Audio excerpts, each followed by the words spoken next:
बिस्मिल्लाहिर्रहमानिर्रहीम। तमाम देखने वाले स्टूडेंट्स को मोहम्मद नुमान अंजुम की तरफ से अस्सलाम वालेकुम। तो स्टूडेंट्स, आज हमारे पास एक्सरसाइज 6.10 है। 6.10 क्वेश्चन नंबर 1 है, find the ninth term of harmonic sequence. Question number 1 की स्टेटमेंट आपके पास लिखी हुई है, find the ninth term of harmonic sequence. मैं आपको एक अच्छी बात बता दूं, हार्मोनिक सीक्वेंस का हमारे पास फार्मूला नहीं होता, ठीक है। तो हार्मोनिक सीक्वेंस को आपने एपी के साथ सॉल्व करना होता है।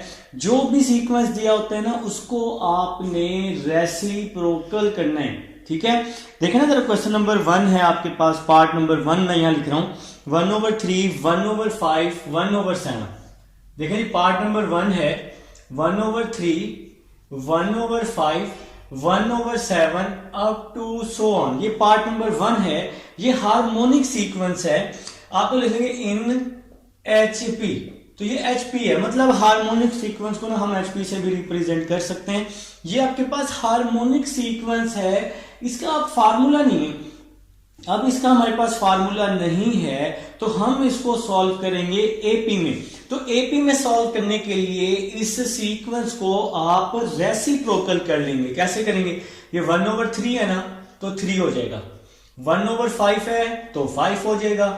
1/7 है तो 7 हो जाएगा।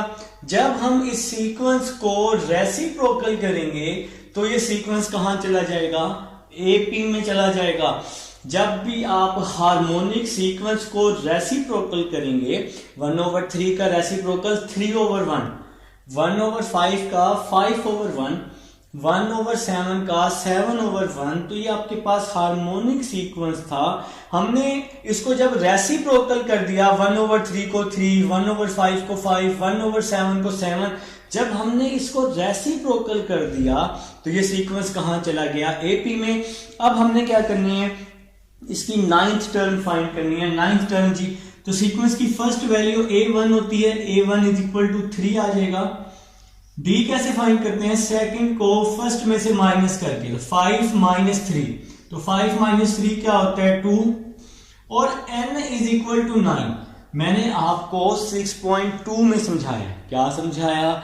जिसके साथ th होता है वो n की वैल्यू होती है, ठीक है।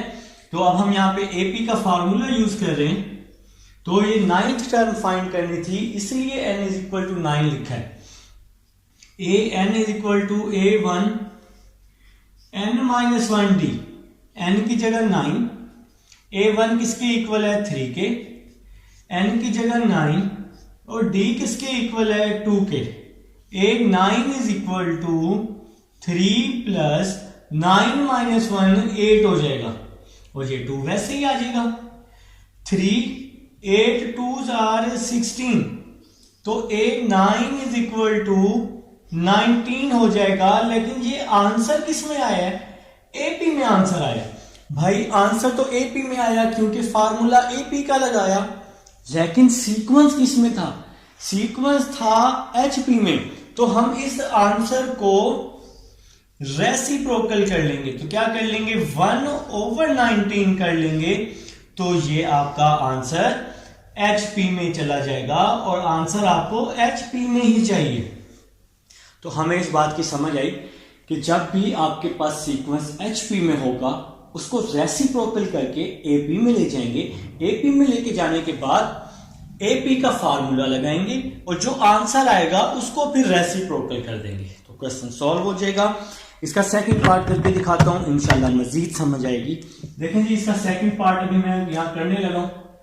यहां पे हम एक लाइन ड्रॉ कर लेते हैं, सेकंड पार्ट की तरफ चलते हैं जी। सेकंड पार्ट देखें हमें क्या कह रहा है। आपके पास सीक्वेंस है -1/5, इसका सेकंड पार्ट जी -1/5, -1/3, -1/3, -1 अप टू सो ऑन। ये सीक्वेंस है जी, हार्मोनिक सीक्वेंस है। तो ये है जी हार्मोनिक सीक्वेंस। तो बेटा मैंने आपको बताया, क्या बताया भाई? हार्मोनिक सीक्वेंस का कोई फार्मूला नहीं होता। अच्छा, इन एचपी भी लिख सकते हैं, इज आ एचपी भी लिख सकते हैं। इनकी जगह क्या लिख सकते हैं? इज आ एचपी भी लिख सकते हैं, इन एचपी भी लिख सकते हैं। हार्मोनिक सीक्वेंस का कोई फार्मूला नहीं होता, तो हमें इसको रेसिप्रोकल करना पड़ेगा। -1/5 को -5 कर देंगे, -1/5 उल्टा करेंगे 5/1 हो जाएगा। -1/3 को -3 कर देंगे, -1 का रेसिप्रोकल -1 ही होता है, तो ये वैल्यू कहाँ चली जाएगी, AP में चली जाएगी। जब हम वैल्यू को रेसिप्रोकल करेंगे तो वो AP में चली जाएगी। स्टेटमेंट वही है, 9th टर्म फाइंड करनी है। सीक्वेंस की फर्स्ट वैल्यू A1 होती है, A1 आ जाएगा -5। D कैसे फाइंड करेंगे, सेकंड को फर्स्ट में से माइनस करके, -3 -5, सेकंड को फर्स्ट में से माइनस करके, ठीक है। तो D आ जाएगा -3 माइनस माइनस क्या हो जाएगा, +5 हो जाएगा। तो -3 + 5 क्या होता है, 2 होता है ना। तो बच्चों D की क्या वैल्यू आ गई, 2 हो गई। N तो सेम है, N है हमारे पास 9, क्योंकि 9th टर्म फाइंड करनी है। 6.2 अच्छे से एक्सप्लेन कर चुका हूं। जिन बच्चों ने मेरे पास 6.2 नहीं की वो बेसिक यार मेरे पास लाजमी कर लो ताकि आपको समझ आ जाए।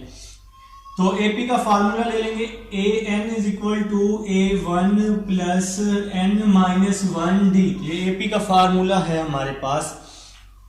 N की वैल्यू पुट कर दी 9, A1 किसके इक्वल है, -5। N की वैल्यू पुट कर दी, D की वैल्यू 2। जो वैल्यूज यहां फाइंड की वो फार्मूले में क्या कर दिए, पुट कर दिए। तो A9 वैसे का वैसे ही आ जाएगा, A9 -5, 9 - 1 क्या हो जाएगा, 8 हो जाएगा। A9 -5, 8 2s are 16 हो जाएगा। A9 -5 + 16 क्या हो जाएगा, -5 + 16 11 हो जाएगा। लेकिन ये वैल्यू किस में है, AP में है। ये वैल्यू मेरे बच्चों किस में है, AP में है। लेकिन हमें कहां जाना है, हमें जाना है HP में। तो HP में जाने के लिए जो आंसर आया है 11 है ना, तो इसको रेसिप्रोकल कर लेंगे तो 1/11 हो जाएगा। तो ये वैल्यू कहां चली जाएगी, HP में। और यही आपका मेन आंसर है, यही आपका क्या है, मेन आंसर है। ये है आपके पास क्वेश्चन नंबर 1 है, जो कि उसके दोनों पार्ट मैंने आपको करवाए हैं। अब हम चलेंगे क्वेश्चन नंबर 2 की तरफ और देखेंगे उसको कैसे सॉल्व करें। स्टूडेंट्स, अब हमारे पास क्वेश्चन नंबर 2 है। क्वेश्चन नंबर 1 और क्वेश्चन नंबर 2 आपके पास सेम क्वेश्चन है। मैंने जरा टाइम सेव करने के लिए क्वेश्चन नंबर 2 पहले ही कर दिया है ताकि आपका टाइम सेव हो। देखिए क्वेश्चन नंबर 2 है आपके पास 1/2, 1/5, 1/8 ये वैल्यू HP में है।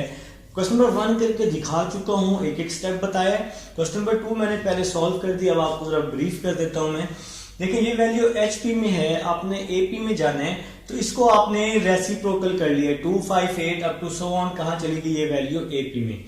अब वही काम है कि AP में या किसी भी सीक्वेंस में फर्स्ट वैल्यू A1 की इक्वल होती है।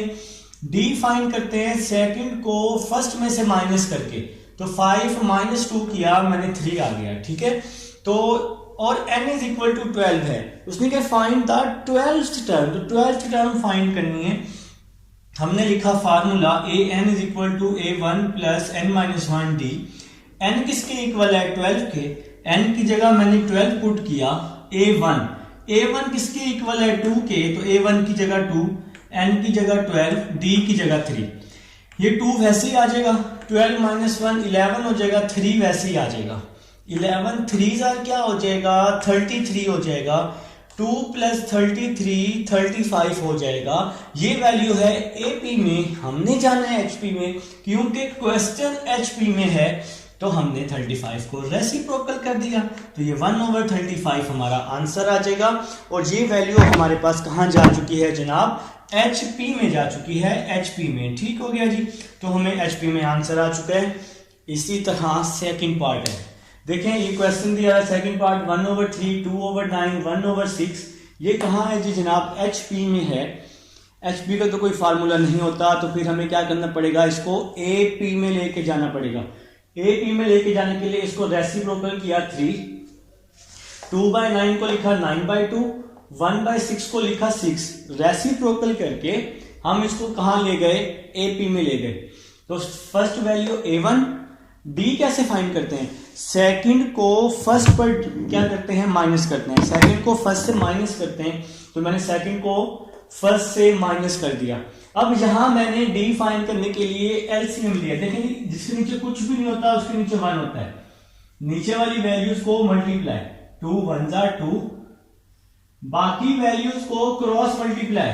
तो 1 को 9 के साथ किया 9, 2 को 3 के साथ किया 6, 9 माइनस 6 क्या हो जाएगा? 3/2 D की वैल्यू आ जाएगी।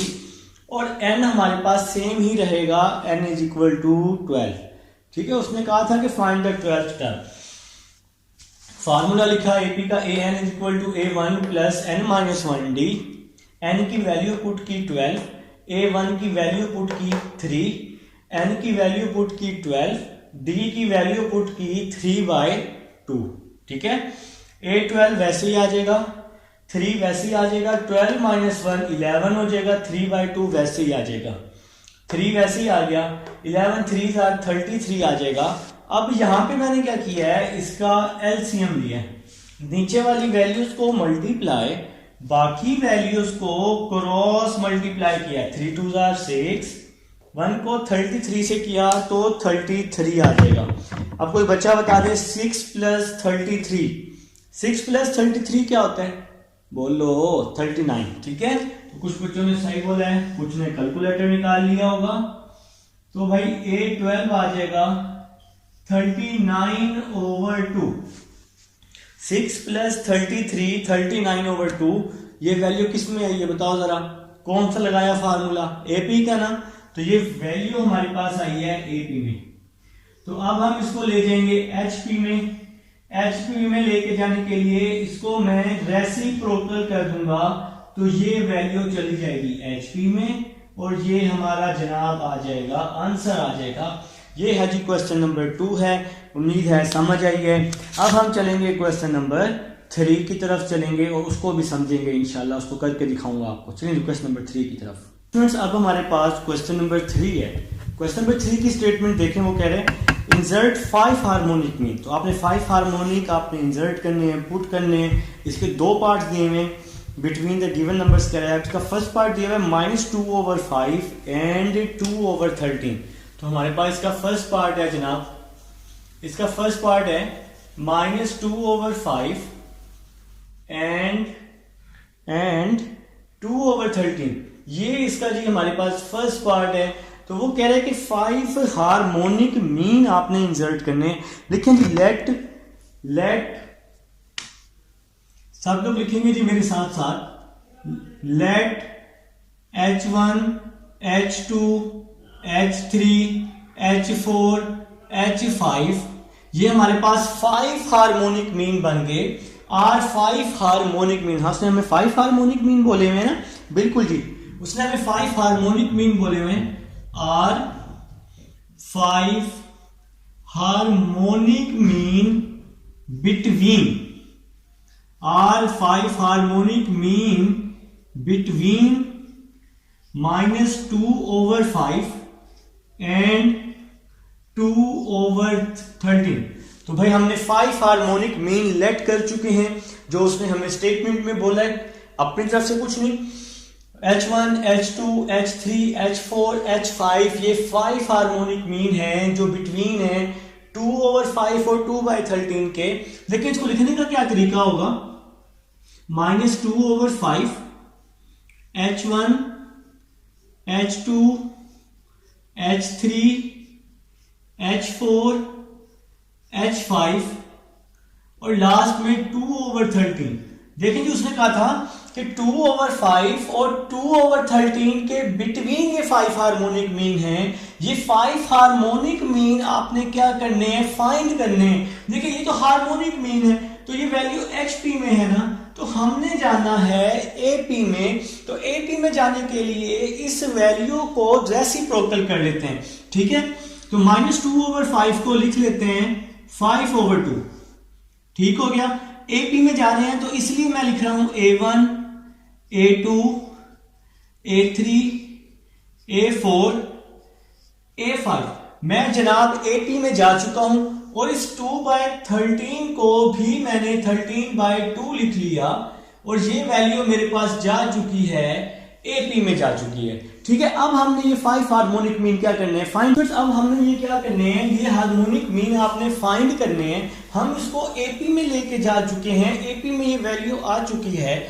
अब हमने क्या करना है, सिंपल, अब हम इसको सॉल्व करेंगे। तो सीक्वेंस की फर्स्ट वैल्यू किसकी इक्वल होती है जनाब, A1 की इक्वल होती है। तो A1 आ जाएगा -5/2। ठीक हो गया। सीक्वेंस की लास्ट वैल्यू हमने ले ली, AN ले ली, AN इज इक्वल टू 13/2 आ गया। तो लास्ट वैल्यू AN ले ली। इसके बाद टोटल नंबर 1 2 3 4 5 6 7, तो टोटल नंबर आ गए n इज इक्वल टू 7। कोई कंफ्यूजन नहीं होनी चाहिए। 6.2 में आप लोग ये काम कर चुके हैं यार, कोई कंफ्यूजन नहीं होनी चाहिए। ठीक है, ये काम आप लोगों को आना चाहिए। तो फार्मूला लिख लिया है हमने, AN A1 n-1 और यहां पे d आ जाएगा। AN किसके इक्वल है, 13/2 के। तो AN की जगह 13/2, A1 किसके इक्वल है, -5/2 के। तो A1 की जगह -5/2 प्लस n किसके इक्वल है जनाब, 7 के। तो 7 - 1 और ये d आ जाएगा। अब ये जो काम कर रहे हैं भाई, हम d फाइंड करने के लिए कर रहे हैं। मैंने आपको बताया था कोई भी टर्म फाइंड करने के लिए हमें दो चीजों की पूरी जरूरत होती है। पूरे चैप्टर में A1 और D चाहिए होता है, A1 और D चाहिए होता है। ठीक है जी। ऑलमोस्ट क्वेश्चंस में 13/2, ये -5/2 है, तो यहां पे क्या हो जाएगा आके, +5/2 हो जाएगा। -5/2 यहां दूसरी साइड पे +5/2, 7 - 1 6 हो जाएगा और ये हमारे पास 6D बन जाएगा। ठीक है जी, 7 - 1 6 ना। नेक्स्ट चलते हैं बेटा। नेक्स्ट स्टेप्स आपको पता है क्या होने वाला है। नेक्स्ट स्टेप में आप लोग D फाइंड करने की कोशिश करेंगे। तो D कैसे फाइंड करेंगे, अब हम इन दोनों का LCM ले लेंगे। 2 LCM आ जाएगा, ऊपर बच जाएगा 13 + 5/2। तो हमने इन दोनों का 2 LCM ले लिया। ठीक हो गया। साथ में आ जाएगा 6D। ये 6D वैसे का वैसे ही आ गया, LCM देना आप लोगों को आता है। 13 + 5 18/2। 6 यहां मल्टीप्लाई हो रहे हैं, यहां आके डिवाइड में हो जाएगा इसके साथ, 2 के साथ। 6 यहां मल्टीप्लाई है ना, तो इसके डिवाइड में आ जाएगा, 2 के साथ आ जाएगा। अब नेक्स्ट स्टेप देखो, बड़ा मजे का स्टेप है नेक्स्ट। 6 1 * 6, 6 3 * 18। तो यहां पे हमने इसकी कटिंग कर दी है। तो D की क्या वैल्यू आ रही है, तो ऊपर बच गया 3, नीचे बच गया 2। तो D की वैल्यू आ गई 3/2। तो ये D आ चुका है जनाब, मेन टारगेट आ चुका है। तो मेन टारगेट था जनाब D को फाइंड करना, मेन काम था। D हम लोग फाइंड कर चुके हैं। अब आप लोगों को चाहिए ये सारी values A1 A2 A3 A4 A5, ये सारी वैल्यूज हमें चाहिए। ये सब कुछ अभी मैं आपको फाइंड करके दिखाता हूं। मेरे ख्याल से D की समझ आ चुकी है, D आ चुका है, 3/2 आ चुका है। ठीक है, अब मैं फाइंड करूंगा A1। भाई किसी को याद हो 6.3, तो A1 का वहां फार्मूला पड़ा था A1 + D, है ना। A2 का A1 + 2D, A3 का A1 + 3D। हमें A5 तक जाना है, हमें A5 तक जाना है। तो देखो भाई कैसे करने वाला हूं मैं। ये वाला A1 वैसे ही आ जाएगा A1 का क्या आंसर आया है मेरे भाइयों, A1। देखो भाई ये हमने A1 निकाला हुआ है, ये जो है ये जनाब A1 है आपके पास। A1 की वैल्यू है -5/2 प्लस D किसके इक्वल है, 3/2 के। तो D की जगह 3/2 आ जाएगा। ठीक है, A1 इज इक्वल टू -5 + 3/2। इसका हमने 2 LCM ले लिया है, ऊपर बच जाएगा -5 + 3। तो -5 + 3 क्या होता है, -2 होता है। 2 से 2 कट गया, A1 की वैल्यू आ गई हमारे पास -1। लेकिन ये वैल्यू किस में आई है, AP में आई है ना। तो हमें चाहिए HP में, तो जब हम HP निकालेंगे तो इसका रेसिप्रोकल कर लेंगे। थोड़ा सा मैं इधर करके लिखता हूं ताकि हम वो दूसरी साइड यूज कर सकें। तो हमने इसको HP में निकाला, तो -1 का रेसिप्रोकल -1 नहीं होता है। तो आप लोग साथ साथ ये वैल्यू भी निकालते जाएं। समझ आई है मेरी बात की? तो A1 आ चुका है, ये AP में था, क्वेश्चन HP में था, हम इसको HP में ले गए, -1 का रेसिप्रोकल -1 कर दिया। A1 आ चुका है, A2 निकाल लोगे ना? चलो मैं निकाल के दिखा रहा हूं, देखो, चलो परेशान ना हो, देखो जरा। A2 is equal to A1 plus 2D, मेरे साथ साथ लिखना यार, मेरे साथ साथ नोट करने।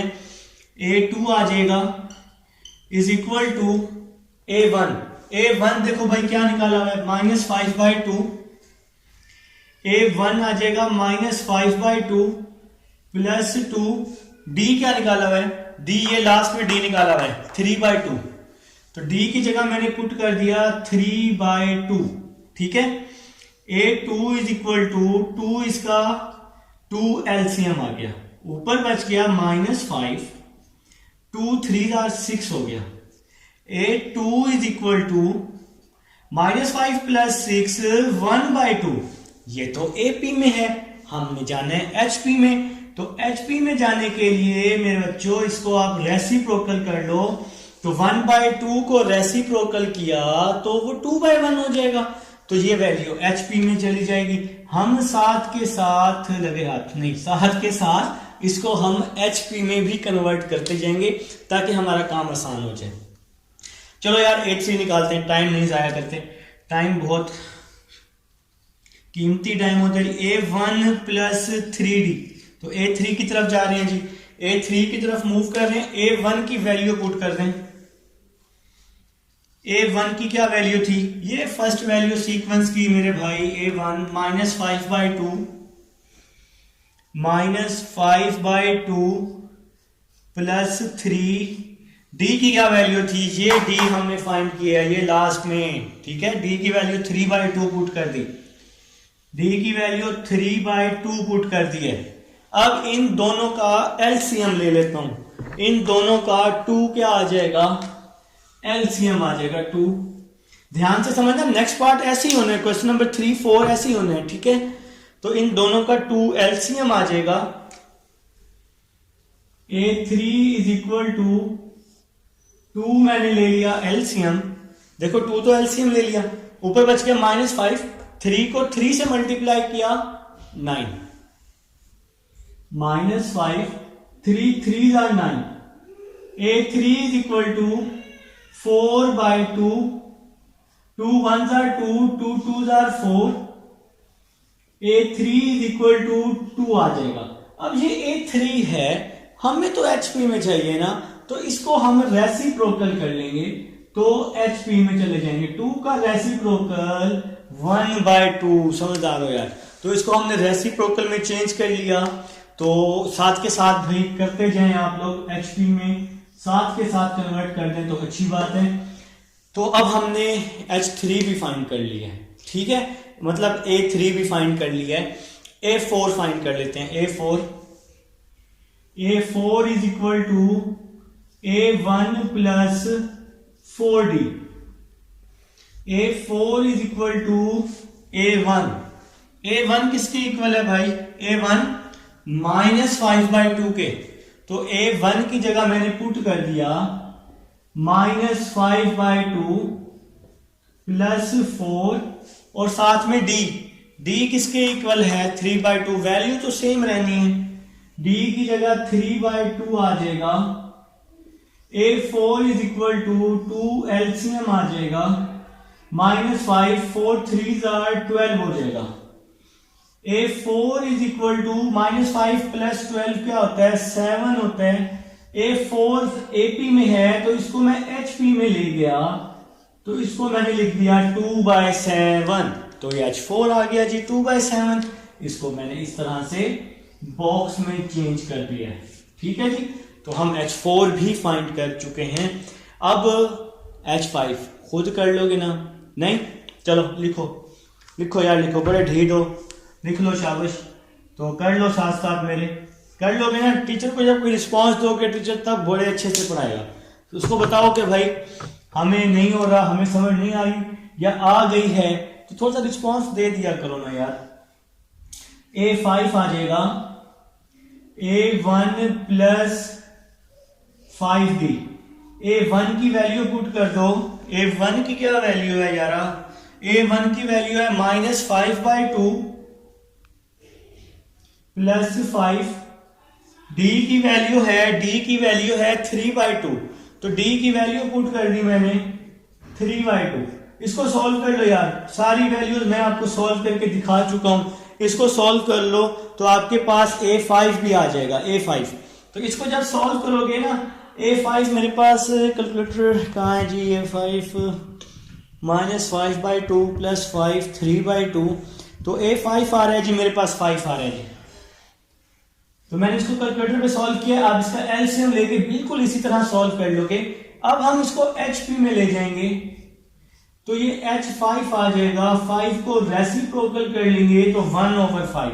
तो भाई जनाब मैंने ये सारी वैल्यू सॉल्व कर ली है। ये HP भी आ चुका है।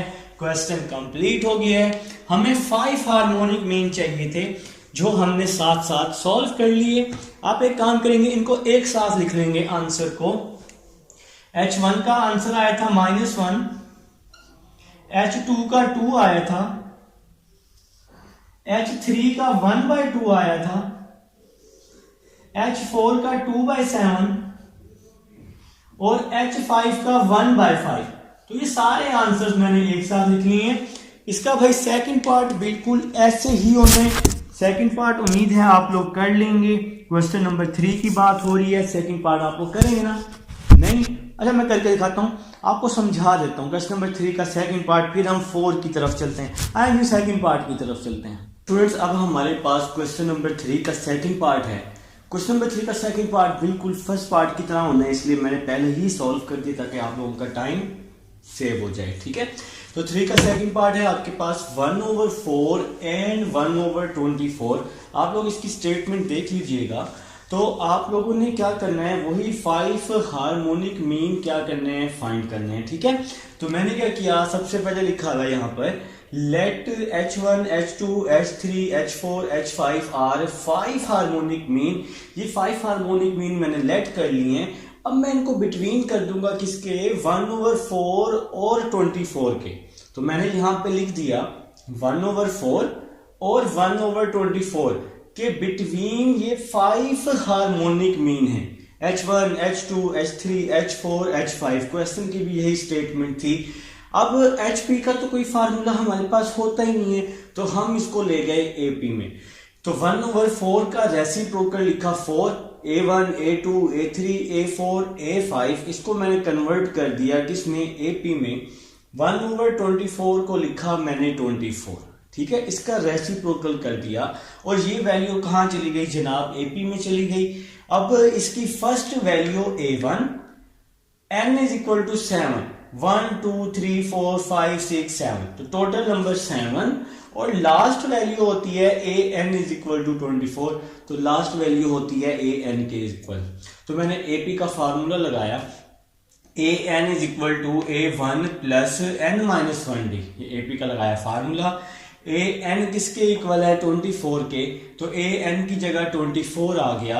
A1 किसके इक्वल है, 4 के। तो A1 की जगह 4 आ गया। n की जगह 7 - 1 d वैसे का वैसे ही आ गया।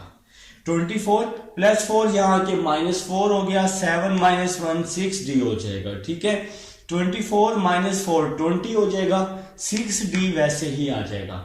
6 यहाँ मल्टीप्लाई हो रहा है तो दूसरी साइड पे आके 20 के नीचे डिवाइड हो जाएगा। इसकी कटिंग कर दी, 2 10s are 20, 2 3s are 6, 2 के टेबल पे काटा तो 10/3 आंसर आ गया। D आ चुके हैं। अब मैं जाऊंगा हमारे जो ओरिजिनल जो हम नंबर्स फाइंड करना चाह रहे हैं, A1, A2, A3, A4, A5, ये सारे नंबर्स फाइंड करना चाह रहे हैं हम। तो सबसे पहले मैं आया A1 पे। A1 का फार्मूला आपको पता है, A1 प्लस D होता है, ये A1 का फार्मूला है। तो A1 की वैल्यू है 4। देखिए जी, ये हमारे पास A1 की वैल्यू है। A1 की वैल्यू हम लोग यहीं से लेते हैं जो सीक्वेंस आप लोग फाइंड कर चुके होते हैं। तो A1 की वैल्यू 4 और D हमने फाइंड किया है 10/3। यहाँ पे D हम फाइंड कर चुके हैं 10/3, तो ये मैंने D की वैल्यू पुट कर दी। अब मैंने इसका यहाँ एलसीएम लिया है। देखें इसके नीचे 1 है आपके पास, नीचे वाली वैल्यू को मल्टीप्लाई, 3 1s are 3 और इसको क्रॉस मल्टीप्लाई कर दिया, 3 4s are 12, 10 को 1 से किया 10, 12 प्लस 10 क्या हो गया 22/3। ये हमारे पास A1 आया है।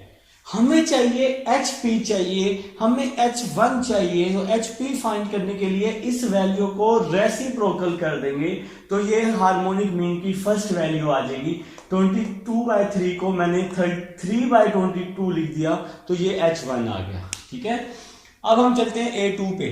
फार्मूला है A1 प्लस 2D, तो A1 की वैल्यू पुट की 4 प्लस 2 वैसे ही आ गया, D की वैल्यू पुट की 10/3। ठीक है, अब इसका एलसीएम लिया, इसके नीचे 1 है ना, 3 1s are 3 यहां लिखा और इसको क्रॉस मल्टीप्लाई कर दिया, इसको इसके साथ, इसको इसके साथ, 3 4s are 12, 1 को 2 से मल्टीप्लाई किया 2 ही होता है, और फिर इस 2 को 10 से मल्टीप्लाई किया 20 आगे ताकि हमारा टाइम बच जाए, 12 प्लस 20 32/3 आ जाएगा। ठीक है, अब मैं इसको HP में ले जाऊंगा, तो A2 है तो मैंने H2 फाइंड किया, A2 का आंसर था 32/3, तो इसको मैंने रेसिप्रोकल किया तो 3/32 आ गया मेरे पास H2। ठीक है, अब मैं A3 फाइंड करूंगा, A1 प्लस 3D, A1 की वैल्यू पुट की 4 प्लस 3, D की वैल्यू पुट की 10/3, फिर इसका एलसीएम लिया, 3 4s are 12, 3 को 10 से मल्टीप्लाई किया 30, 12 प्लस 30 क्या हो गया 42/3 हो गया।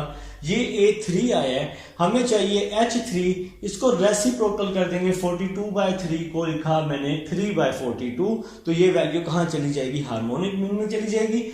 अब हमें A4 चाहिए, हमने A4 का फार्मूला लगाया, A1 प्लस 4D, हमें 5 हार्मोनिक मीन चाहिए। ठीक है, तो A1 की वैल्यू 4 लिखी प्लस 4 वैसे ही आ जाएगा, और D की वैल्यू 10/3, D हम लोग यहाँ पे नीचे फाइंड कर चुके हैं, लास्ट में हमने D फाइंड किया है बैक पे, तो 10/3 आ जाएगी।